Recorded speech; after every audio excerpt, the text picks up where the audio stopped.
right? Yeah. Perfect. Testing. All right, here we go. You ready? 3, 2, 1. Hey, what's up, you guys? We're hanging out here with Of Mice and Men on Warped Tour. How we doing, guys? Good. How are you? Awesome. Yeah. Warped. We all look like Walking Dead characters because it's like the last day of Warped Tour, except for Aaron. Aaron, you still look great. Absolutely. Thanks. It's the shades. I think I look okay for being on tour for 4 months and it's straight. We're all just exhausted. Yeah, we're all just dead. But real quick, could I have you guys personally introduce yourself and tell us your role in the band for people watching for the first time? I'm Alan, and I play guitar. I'm Valentino. I play drums. I'm Aaron. I play bass and sing. I'm Austin Carlisle, and I sing. Phil and Ansel play guitar in the band. Awesome. Guys, you have blown up since I've seen you last. Not in a weird way, but like you guys are huge. Yeah, I think it's been like a couple years. How's all the success feel? Great. It's awesome. We worked really hard on our newest album, Restoring Force, and we just released it this year. And honestly, you might look at it as a blow up, but for us, you know, we worked really hard on an album, released it, and our fans loved it. Yeah. And thankfully, they're sharing it with other people, and it says a lot, man. Yeah. It's part of the game awesome. plan. It's cool because it's steps for us, and it's part of our plan. So it's cool that we got to put out a record that we enjoy, our fans enjoy, and then people that haven't heard of Mice and Men also enjoy, and that's what we want to do. You guys are also have gotten a lot better looking, I've noticed. I mean, as with age and maturity comes much better looks. Yeah. Attentiveness to one's looks as well. Yeah, across the board though. Like, I mean, damn, seriously. I mean, holy shit. What? Like, you guys get a new stylist or? No, we're just becoming Of Mice and Men, not Of Mice and Boys in a Van on tour. Every morning we wake up early and Tino dresses all of us. Yeah, it's Valentino stylist. Valentino Stylist. Yeah. That's all right. I mean, you know. And it's working. You had your work cut out with Alan though, right? Actually, Alan actually has been taking a few notes from me, and I have been noticing his style improving a little bit. Actually, a lot of it. Tino's my style mentor. We're bunk buddies in our bunks, and you know we share style ideas all the time. Yeah, there you go. We refer to Alan as young Tino. No, we don't. That's true. That's true. That's not. It is. It's officially. I made that up. How do you guys pick like bunk mates? I'm just curious. Whoever likes to cuddle the most. Yeah. Sleeps with whoever they like to cuddle with the most. I see. Or like right next to them. Austin, We just have the same bunks we've every all- tour. I think- And if the crew puts their stuff on our bunk, we just laugh and then wait and then take it. We've all No, we just have always had the same bunks. Yeah. So we've literally always. I don't know. Always. Except for since me, 'cause after I Warped hate it. 2012 Ever in since the September we've fire. had the same bunks. Don't even look at my bunk. Ever since the Yeah. fire, though. One of mine I was in caught on fire, and it woke me up in my sleep to my entire bunk billowing with smoke, and I put out the flame, and it freaked me out. Your bunk caught on fire. And it burned through the thing, the plastic and everything, and I showed everyone the pillow. And it was like, fire. it was so scary. all of I'm us so slept tall, I through barely fit, and so my head turned the light on, turned off the switch, and the pillow caught fire on the bulb, and it started a fire. The light bulb and it just got really hot. Caught on fire. I woke up, and then it happened again, and from then on out, I'm scared of the It's bunk. happened twice. Holy shit. Yeah. I have a picture of the pillow to prove it. Damn, that's awesome. Yeah, smoked out. When was the last time you guys can remember being genuinely scared? My bunk was on fire. Yeah, that'd probably scare me. Pretty scary. Yeah. I got one. Okay. Every single time we fly anywhere, I hate flying so much. When we go through turbulence, it seriously scares me, like really bad. Planes want to be in the sky. I've never gotten used to flying. We've probably been on a million flights. I'm actually trying to think because I just recently remember saying how scared I was, but I can't remember what it was from, so I'll pass on that. Yeah, you're not scared of anything. That's the. You're a man. No, Of Mice and Men. Austin, what was the last time you were scared? Oh yeah, I answered you already, BryanStars. Oh man. Last time I was scared was when half the band couldn't fly. I think we were in Sweden or something like that. Where were we? Sweden, Norway. Oh yeah. There's too much weight on the plane or something like that, and so like Me, yeah, because we Tino, had all our and gear. So like I got on first. I was like, all right, I'm tired. I'm gonna try to take a nap. Yeah, it was a propeller propeller plane. So I was on the plane, and then thinking to myself, oh yeah, everyone's gonna get on the plane. You know, I'm just gonna relax. And then I see the thing close, and then I'm like, okay, there's like 3 other people with me, and no one else is here. So, yeah, I hope they get there. You know, and the propeller. We had to wait at that airport. Yeah. It was so hosed because it was too heavy. So me, Tino, and Alan, got stuck there. And I like You flying to Denmark. So and like we're like, two well, of you this. guys And went. we'd been flying all day. Essentially, everybody was split up in They half. cut off people from getting on. But they didn't tell any of the rest of our crew. Our gear weighed too much on the airplane, so they couldn't let anyone else on to fly because it would have weighed too much. So they told us we couldn't get on. Because only Phil and I made it on the plane. What they told us was, they can't come on because the plane's too heavy. And I was like, well, if the plane's too heavy, the plane shouldn't be too heavy. You should say it would be too heavy if they got on. But they told us, no, Already too heavy. Don't ever say that. Yeah. I just can't believe that. I would not want to fly in a plane where like one person can like make the plane crash. Remember how many luggage scary. attendants were out there trying to figure it out? Like there was like 6 of them out there, like scratching their heads, like, does this go on or not? What are some of your guys' bad habits that you guys have noticed in each other? Oh, I know mine. Yeah. I bite my nails. You bite your nails? I do. Compulsively. Yeah. Yeah. Yeah, because you're so nervous about flying. And then I give my fingernails away to people that I like. What does Alan do? Alan has a litter box in the bathroom. Litter box or a litter He box? doesn't use regular toilets. That's not true. I use regular toilets like a human being. So guys, Restoring Force, it's been a huge hit, debuted high on Billboard. Do you feel like this has been a real progression for you guys as a band, help you guys go to the next level?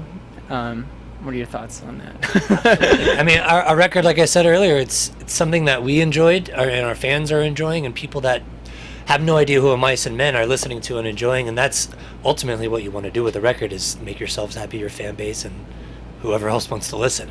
And the record really, it opened a lot of doors for us because we got to write more of what we like to listen to, more of what made us love music more or less than what made us want to be in a band, I feel like.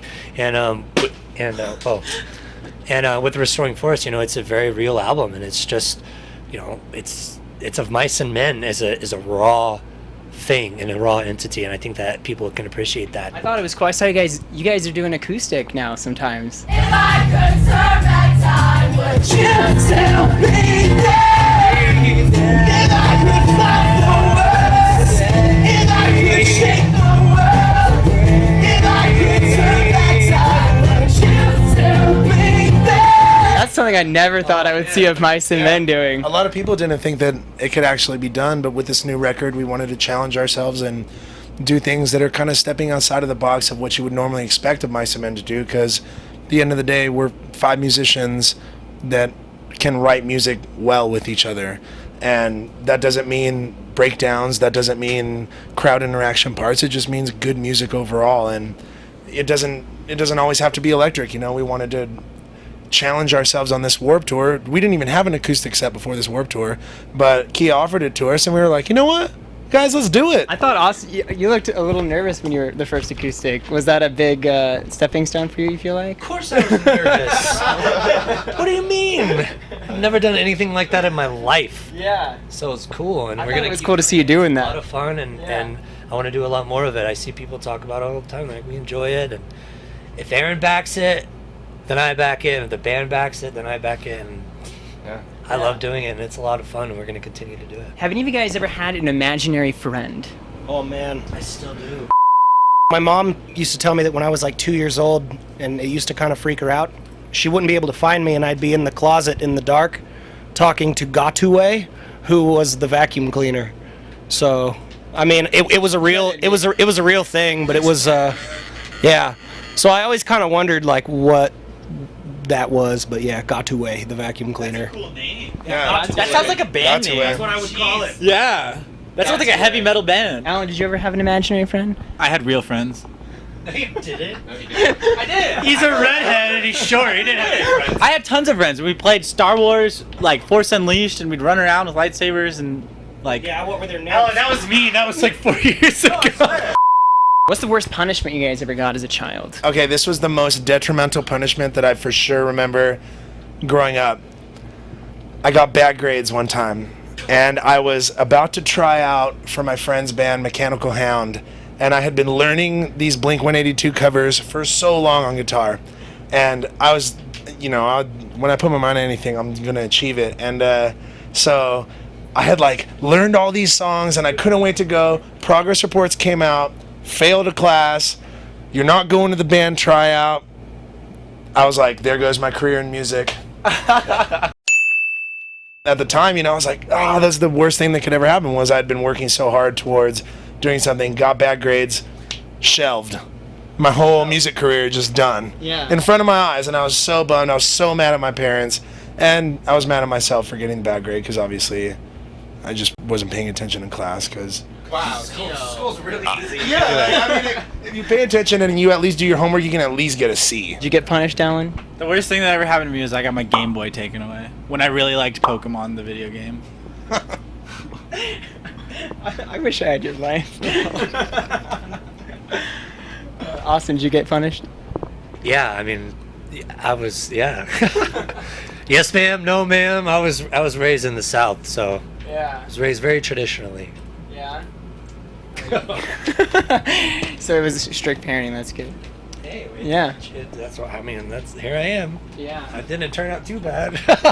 They did a good job. Yeah, we're all here now, so Yeah. it shows you that no matter what kind of punishment that you might think is the worst thing ever, you'll still get past it. And I can't even remember how long ago that was for me, but that was probably Brian, what was your worst 15 punishment? years ago. My worst punishment.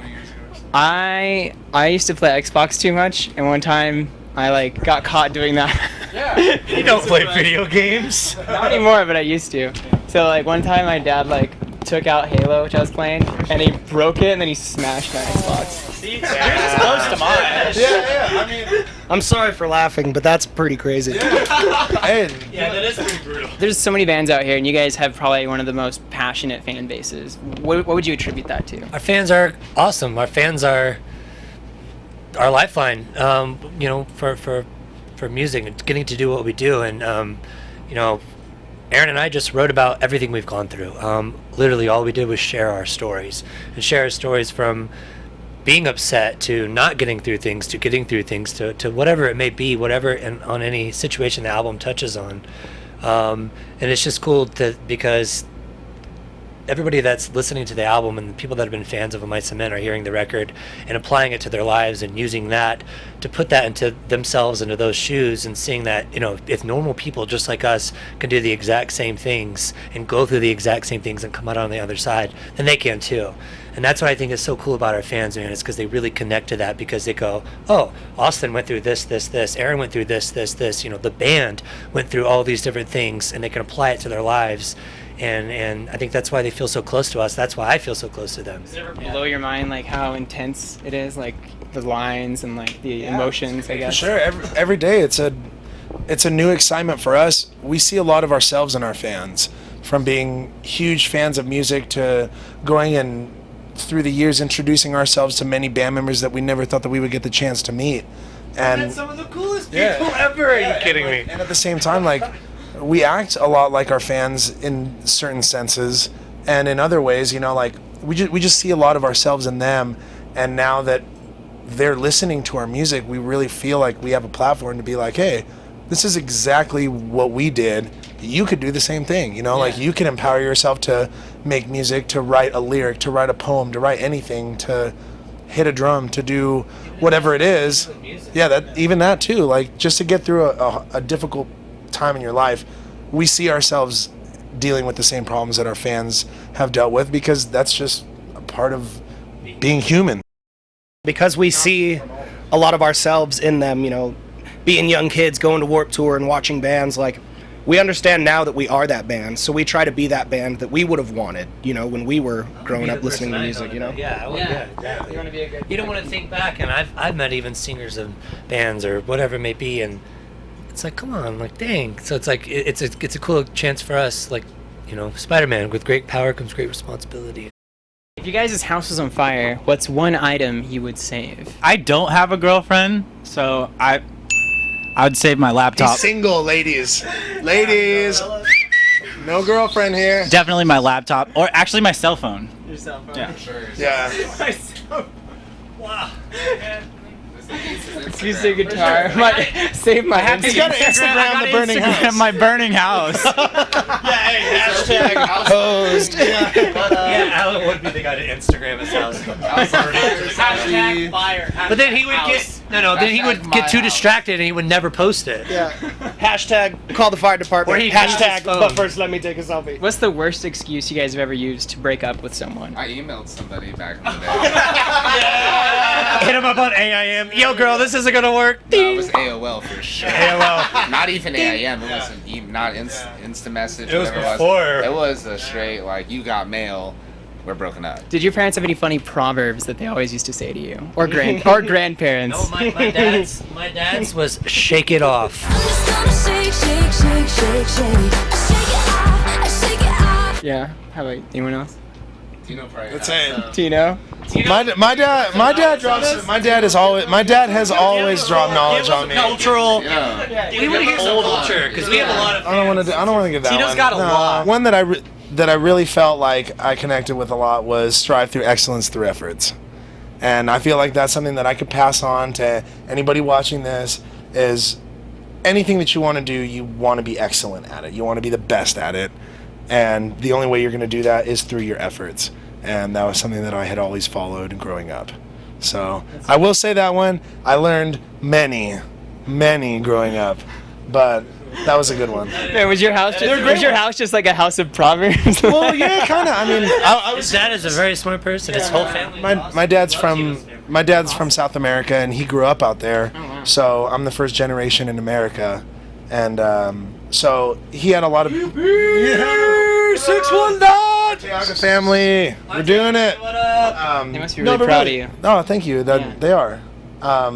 It's cool though, like learning a lot of things as you grow up. You don't really learn to appreciate them until you're older, and now being older, I can definitely look back and be like, dang, I was dumb. When was the last time you guys cried?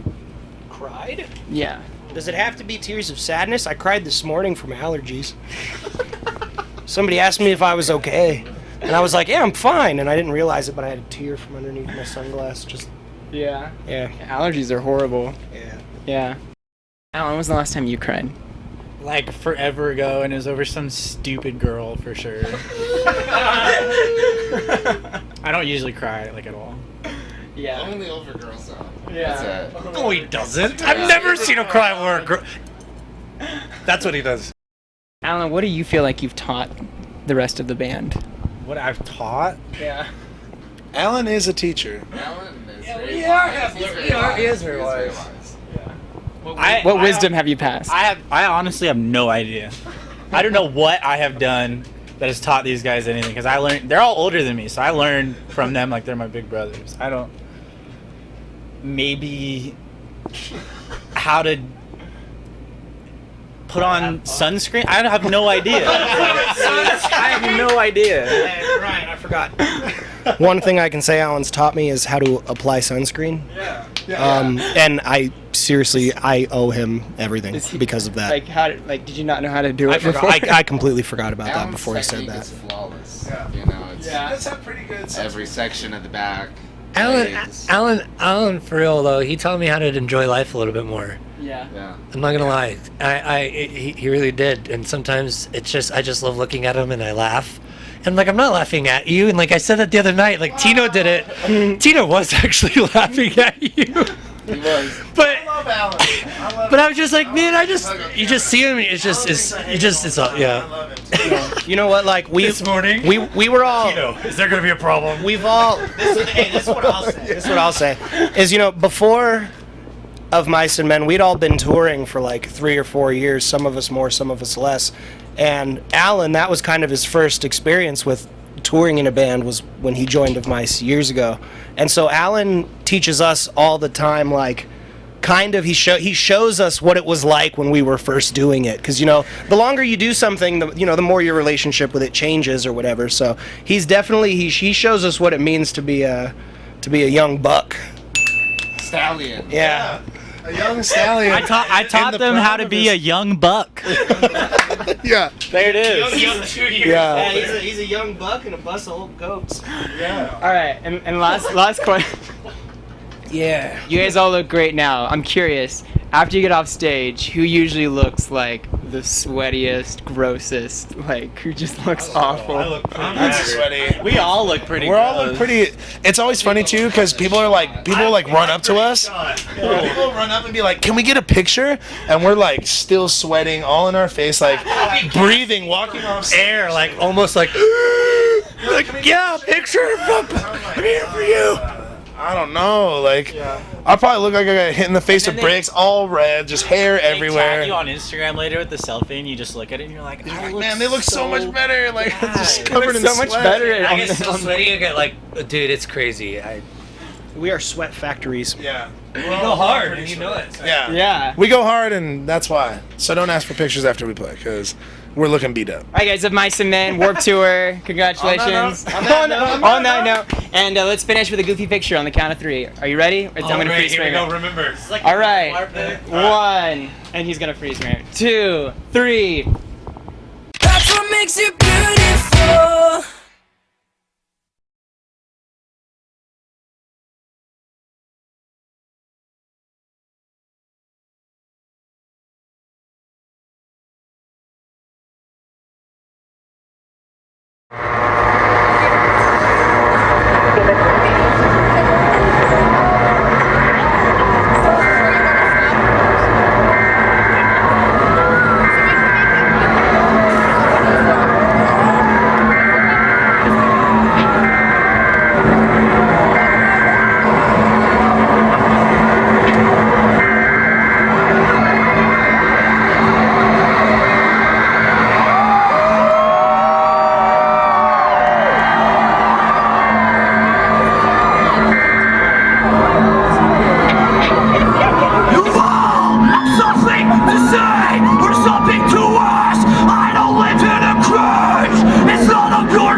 If you want to be a part of something, Denver, I suggest you join.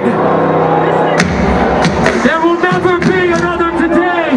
There will never be another Mice and Men set. One Tour 2014, Colorado. Have some fun. Let's go.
Don't worry, there's plenty more where that came from. Come with me behind the scenes, backstage, and onto the tour bus to meet your favorite stars. Hey, what's up, you guys? We're hanging out here with Sleeping with Sirens, Falling in Reverse lead singer Ronnie Radke, here with Pierce the Veil at Warped Tour, Blood on the Dance Floor. How you guys doing today? Fuck off, Brian. I'll ask questions you've never heard before and get you the answers you won't find anywhere else. You said you're a Justin Timberlake fan. No. No? Maybe that wasn't you? Oh my god, I shouldn't have smoked all that weed. How long is this nose you have here?